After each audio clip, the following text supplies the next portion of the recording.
Welcome back to SpecBuilder video tutorials. During this tutorial we will talk about working with a guideline and all the aspects which are related to changing, creating or migrating the companion guide or implementation guide. So let's imagine the hypothetical situation which is actually very real in many cases. When you get the new trading partner and you establish the relationships with that trading partner by agreeing on some modifications or customizations to the default X12 guideline, and we can take 850 purchase order transaction as an example. So you would typically have some phone call, some WebEx session where you would discuss different aspects of the document and you would agree on certain points which relate to the structure or handling of the document. Let's assume we had this meeting, and just for the sake of this example, these are the meeting notes which we've captured during that meeting. We met with a company called Great Supplies, and they gave us the feedback about the handling of the purchase order document that they would like to have with us. So we've got some comments from different people from that company, and now our goal is to get the implementation guide ready and in compliance with those comments.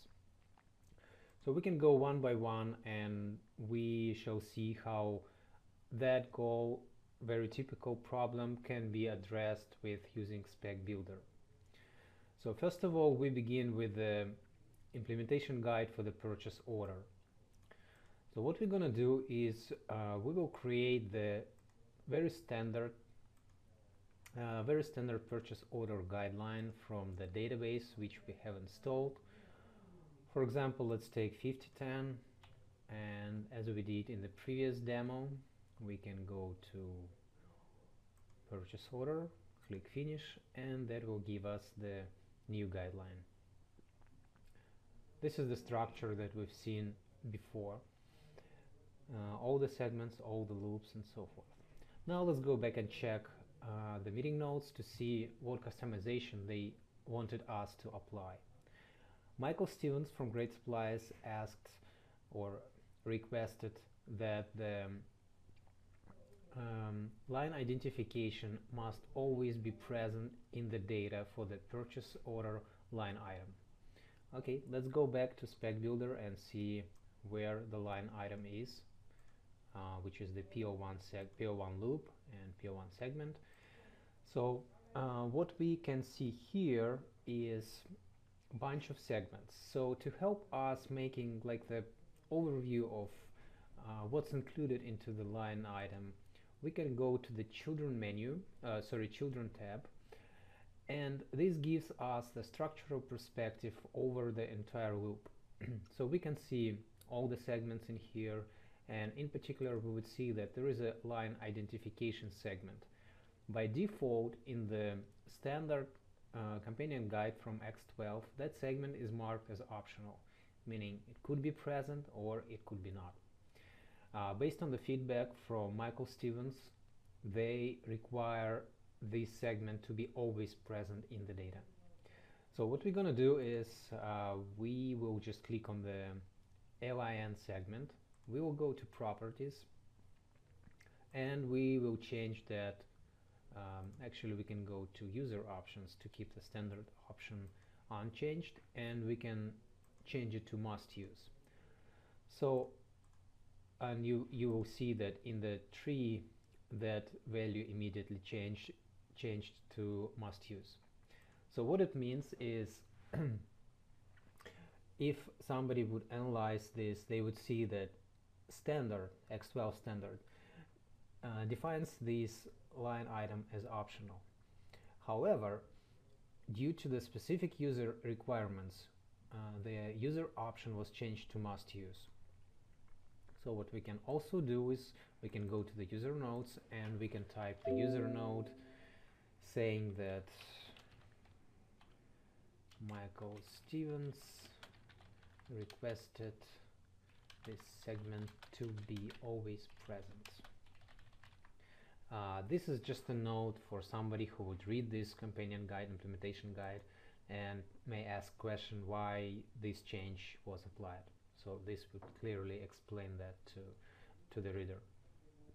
Alright, let's go back to check the meeting notes and see what else we need to do. So they indicate that the line identification needs to be present. We did that. So if the line identification is not present, there would be an error because the field is marked as must use. Gina Debbie also mentioned during our phone call that they always work with US dollars, so they do not want anybody to send the currency outside of or different from US dollar. So let's go back to SpecBuilder and see how we can address that requirement. Currency is transmitted in the CUR segment. So the easiest way to implement that requirement is to exclude that segment from being used in the implementation guide. So we shall click on the exclude button at the top in the ribbon, and you would see that the icon changed to exclude. This means that whenever this data comes in the actual data file, in actual purchase order, it will be immediately flagged as incorrect because we do not expect currency, even if it's the US dollar, because we always work with the same currency across all the data. Now there is an important question. Is this the only place where the currency is used, or there are some other places in the companion guide where the currency is mentioned? Of course, if you look at the cross-reference, there is a special function in SpecBuilder called cross-reference. It would immediately let you know other instances of this segment. So if we need to exclude them altogether, we can just select them one by one, jump to those segments, and begin excluding those. So select, exclude, select, exclude, and the last one. So now there is no way to send the currency in 850 because all the CUR segments are excluded. So whenever the data comes, it will be flagged as incorrect. And again, we can pick one CUR segment, for example this one, which is inside the PO1 loop, and we can add the user node. We can just go ahead and copy this. We can paste the node and we can click OK. Now we have all the information about why this was changed, and if anybody is curious, then they can just read that information in the document which we will publish later. Alright, we are done with that request from them. So the companion guide is being changed. The final implementation guide will have all those changes. The next request from them was that in the document which is going to be published, they always want to see their logo on the title page. Whoever takes the document, they see that this document is in regards to the business with Great Supplies Inc. Alright, so we get this logo, we get the image from this requirement, and now we'll go back to SpecBuilder. In order to customize everything which is related to published document, to printed document, we shall go to the print and print we should go to the document options because we customize the document. We'll click on this print cover page to have it printed. We'll use the path. Here in the path we would choose the logo. This will just choose the logo image file. We can exclude certain fields. We can keep publication date, trading partner. We'll hit OK. Now if we go to print and print preview, we shall see that the Great Supplies Inc.'s logo is on the title page, and it will be there for all publications we do from this specific implementation guide document. So I'm going ahead and close that, and we can consider that item as complete.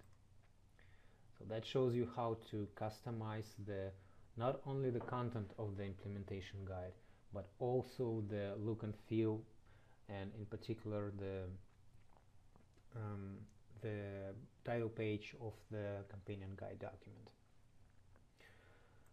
Okay, let's move on.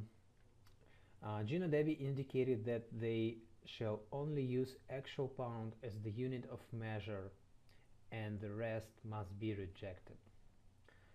Alright, we can go back and see the unit of measure in the line item.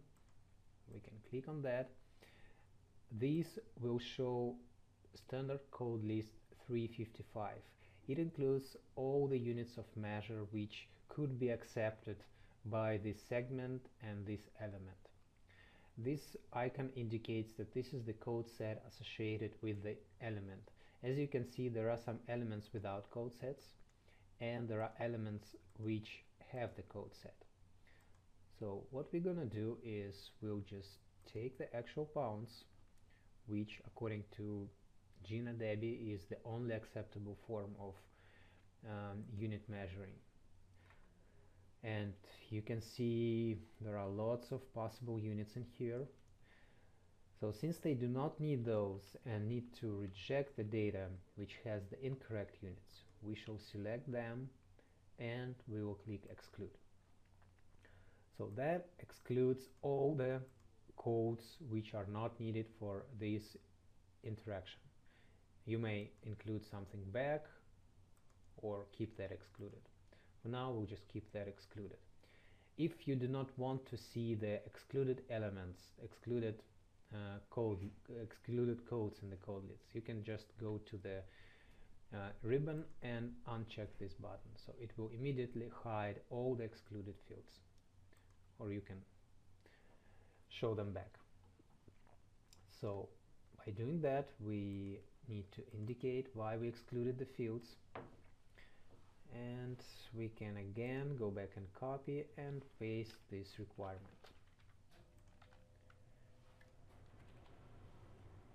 You can click OK. So now we documented that. And by the way, this can also be done straight on the code set. Every code has the set of user nodes associated with it. So if you need to make the specific comment on the particular code, you can do so in this section. That is also available, and that shall be published. That will be published by the export functionality of SpecBuilder. So whenever you print out the document, all those nodes can be there. Again, it's optional. You can decide to exclude this from the publication, but by default they will be there. Alright, so we seem to be done with yet another requirement from Great Supplies. Now let's go check and see what's remaining. The last note from them was that purchase order type code must not allow for mutual defined code. Let's pretend for a minute that we do not know what is this purchase order type code. Well, we know what is this, but we do not know where it is on the document. We can go check the children of PO1, browse through other segments, but still we cannot find that. What we can do is we can click on Find Replace, we can type in the purchase order type, and we can click on Find All. And we got the immediate hit. We can stop searching for more because we just need this one. And as we see, that is in the very beginning in the BG segment, and this is the purchase order type code. So let's expand that, and as we've done on the previous example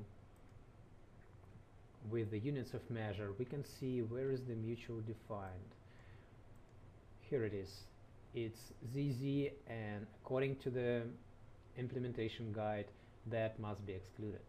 So we go ahead and exclude that, and since now it is no longer available. What you can do next, since we are done with everything, we can go to File, Publish, and now you can choose from one of the available publishing options. As you can see, we support pretty much any modern type of document, of electronic document publication, from HTML to PDF, Word, Excel. There is a special type of publication called X12 Companion Guide. This is related to the recent restriction from X12 in terms of publishing the documents. They basically said that you cannot publish the entire companion guide or implementation guide. You must only publish the changes that you've made to it. But for this example, we'll publish the entire document, and we can choose the PDF. So let's give it some name. Great Supplies Implementation Guide. We'll click Save, and we'll give it a few seconds to proceed.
Now we can open the published document to see the result. So make it smaller. This is our implementation guide. We can browse through it. We can look up some information. For example, let's go to the BEG.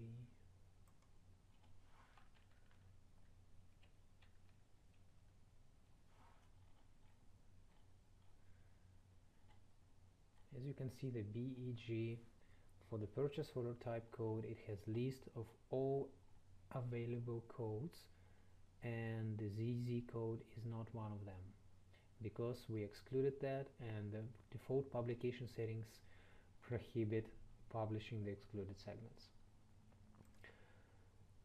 So that document can be now taken and communicated to the trading partner so they can verify that, and if needed, do some other customizations.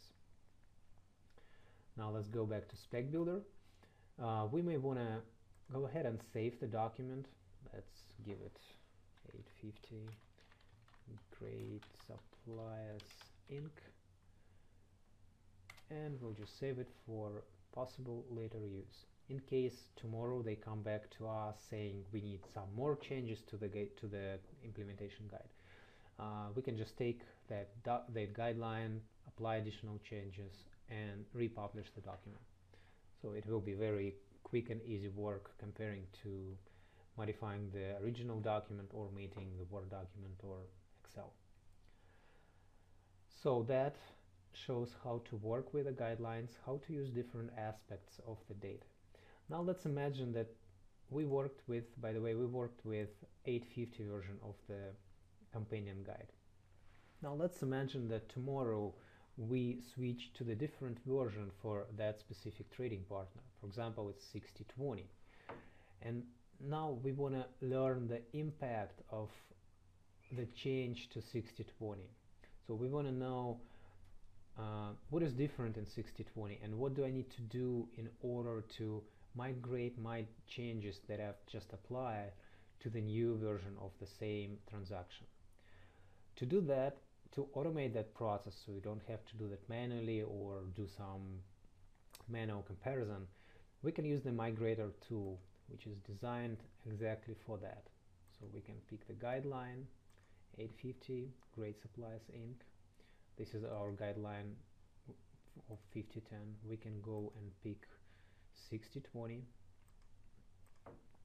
find the 850 document, purchase order, here it goes. Now there are some comparison options. You choose how to compare the guidelines, what to take from transaction, from loop, segments, and so on. Migration options stand for how would you like to automate the migration process, what do you want to copy from source to target, and so on.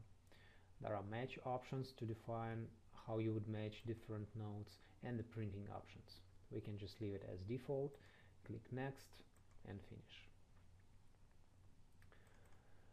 So now what you see is side-by-side comparison of two guidelines. One is 850, original one, second is 850 60/20. This bar in the middle shows all the differences, so you can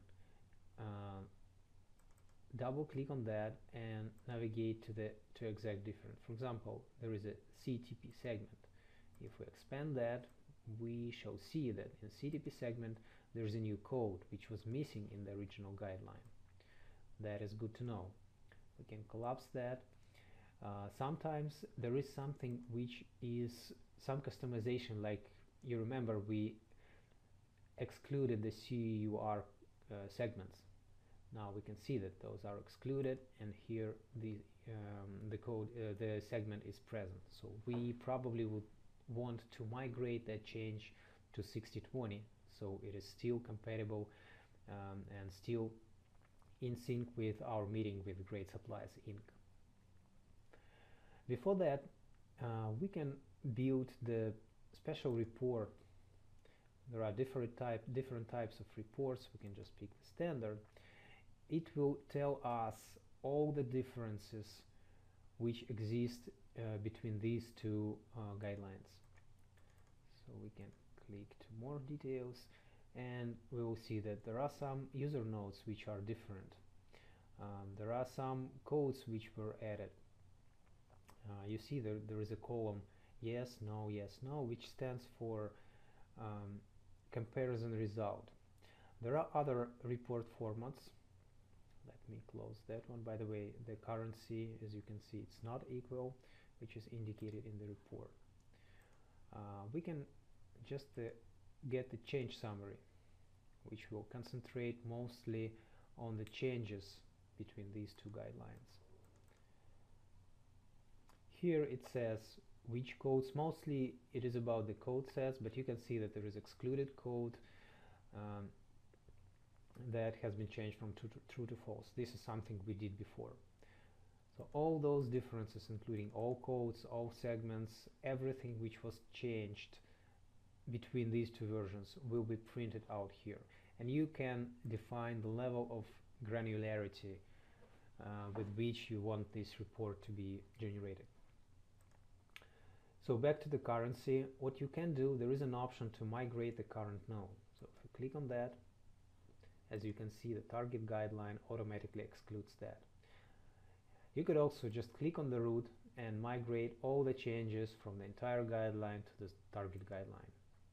And once it's done, you can save the target guideline to the folder, and you can just start off from there and work with your 60/20. So that concludes our video about how to work with the guideline, doing the changes, customization, publishing, and all that. Thanks for listening, and we'll see you soon. Bye.